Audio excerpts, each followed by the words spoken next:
Hello students, I am Dr. Amit Bhatnagar, working as Senior Research Officer in the Department of Agronomy at GP Pant University of Agriculture and Technology, Pantnagar, Uttarakhand.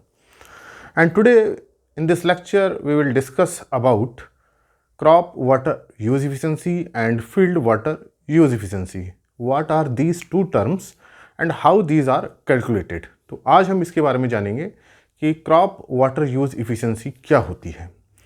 तो water use efficiency हम देखें तो efficiency तो यही बताता है कि हम किसी इनपुट को कितनी इफ़िशेंटली आउटपुट में कन्वर्ट कर लें, दैट इज़ इफ़िशेंसी। कि जो हमने इनपुट दिया और वो कैसे आउटपुट में कन्वर्ट हो रहा है, दैट इज़ इफ़िशेंसी। तो किसी भी मशीन की इफ़िशेंसी निकालनी हो या किसी भी चीज़ की हम इफ़िशेंसी निकालते हैं तो इफ़िशेंसी यही होता है कि output per unit of input, हमने कितना इनपुट लगाया और क्या हमें आउटपुट मिला।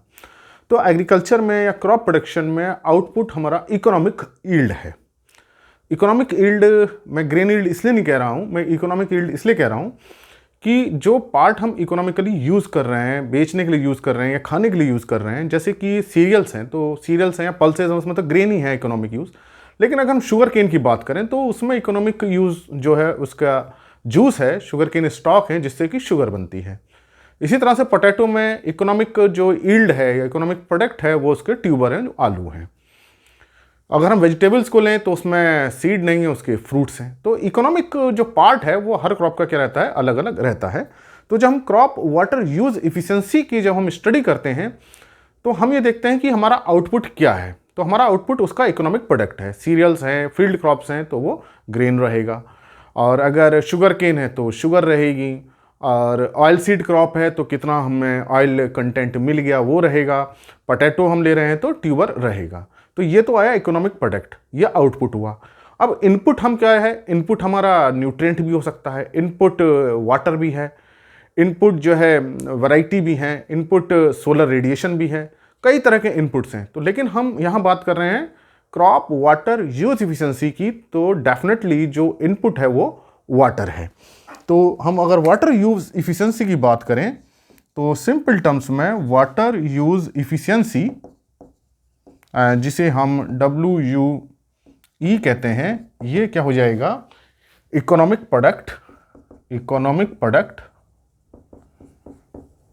Divided by water used. एक सिंपल बात हुई कि कितना वाटर यूज इफिशिएंसी है कि हमने कितना वाटर अप्लाई किया और वो कितना उसका यूज कितना इफिशिएंटली वो यूज्ड हुआ प्रोडक्ट को बनाने में। कितना हमने लीटर शुगर केन में दिया और कितनी चीनी शुगर बन गई, कितना हमने वाटर दिया पोटैटो में, कितना पोटैटो का प्रोडक्शन हुआ, कितना वाटर हमने व्हीट में दिया और कितना हमें व्हीट ग्रेन यील्ड मिल गई।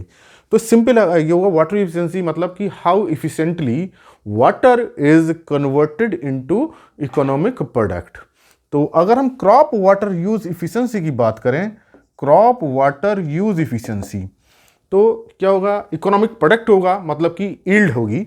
अब यील्ड ये कुछ भी हो सकती है, ग्रेन भी हो सकता है, स्टॉक भी हो सकता है, पोटैटो भी हो सकता है, और हमने कितना वाटर अप्लाई किया, वाटर यूज्ड।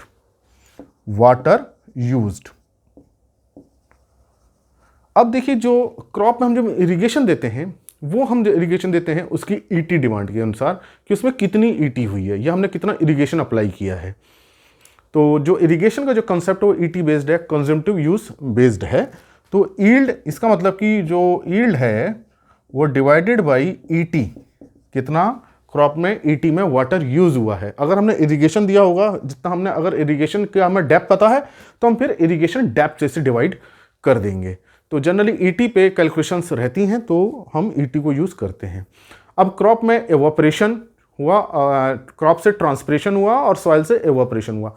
क्योंकि इसको फील्ड में हम अलग अलग नहीं कर सकते, एवापोरेशन को और ट्रांसपिरेशन को। एवापोरेशन क्रॉप से नहीं हो रहा है, लेकिन चूंकि वो फील्ड से हो रहा है, क्रॉप उसमें एक फैक्टर है, तो इसलिए हम साइमल्टेनियस दोनों को कलेक्टिवली लेते हैं ईटी, एवापो ट्रांसपिरेशन। दोनों को सेपरेट करना बड़ा डिफिकल्ट है। तो हमने कितना इरिगेशन दिया, जितना ईटी लॉस कर दिया उतना हमने इरिगेशन दे दिया, प्लस कितना वाटर उसमें मेटाबॉलिक पर्पस के लिए भी यूज हुआ है, मेटाबॉलिक नीड के लिए यूज हुआ है, उसको भी हम जोड़ देते हैं। ये जी हुआ water used for metabolic purpose. तो ये क्रॉप वाटर यूज एफिशिएंसी का फॉर्मूला बन गया, यील्ड अपॉन ईटी प्लस जी, जहां जी क्या है, water used for metabolic purpose. अगर हमें पता है कि हमने 6 सेंटीमीटर इरीगेशन दी है, 5 सेंटीमीटर इरीगेशन दी है, तो भी हम सीधे उस डेप्थ को रख सकते हैं। तो हमें ये इसकी अमाउंट पता होना चाहिए मिलीमीटर में या सेंटीमीटर में। अब इसकी यूनिट क्या होती है, देखिए जो यील्ड है वो हम किलोग्राम में लेते हैं और हमने कितना वाटर यूज़ किया है, 1 हेक्टर में कितने mm वाटर हमने यूज़ किया है, वो हम उसको डेप्थ में इसको कन्वर्ट कर देते हैं हेक्टर मिलीमीटर में। तो ये हो जाएगा किलोग्राम पर हेक्टर मिलीमीटर।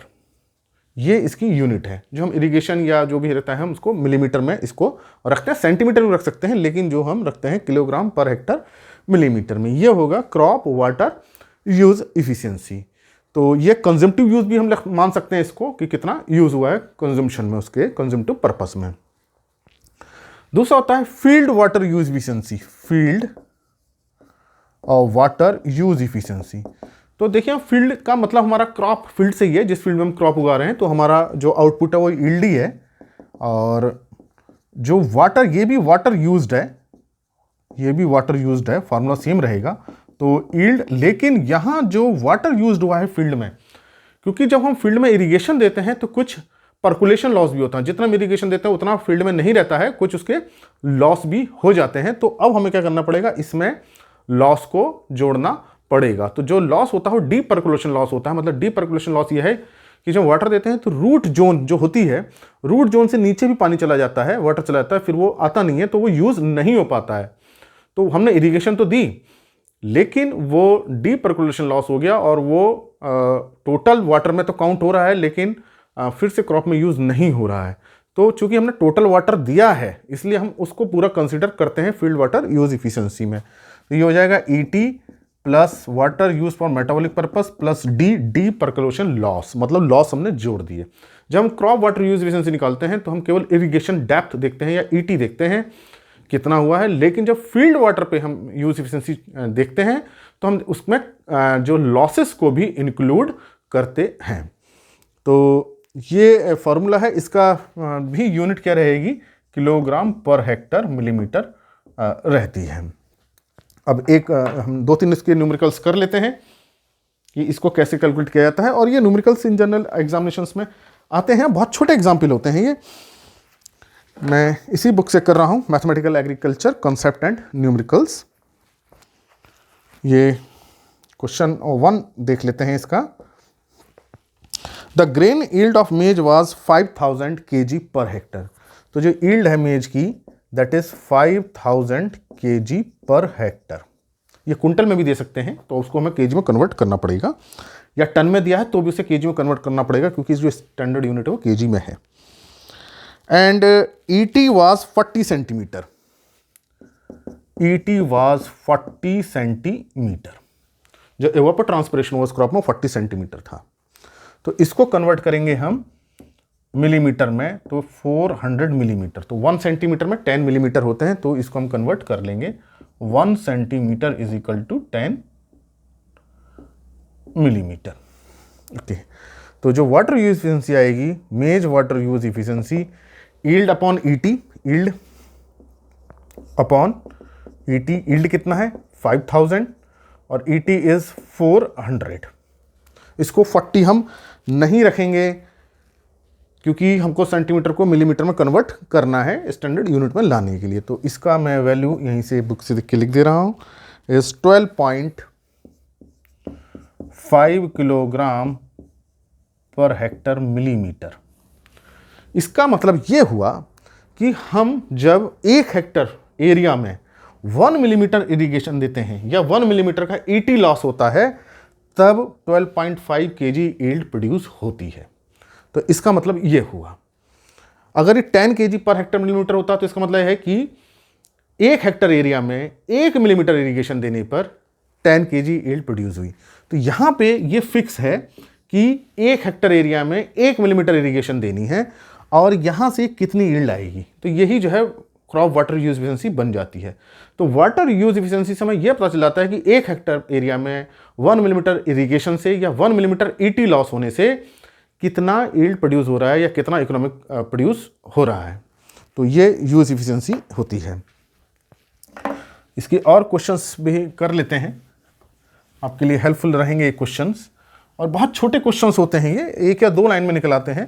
और एग्जामिनेशंस में वाटर यूज इफिशिएंसी का डेटा देके यील्ड पूछ सकते हैं, या यील्ड का और वाटर यूज इफिशिएंसी का डेटा देके पूछ सकते हैं कि इसमें कितना ईटी हुआ होगा या कितनी इरिगेशन इसमें हुई होगी।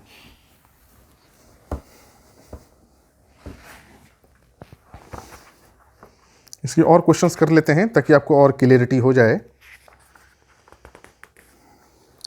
Question 10, calculate water use efficiency from the following data. Wheat yield 40 quintal per hectare, 45 quintal yield जो है that is 45 quintal per hectare.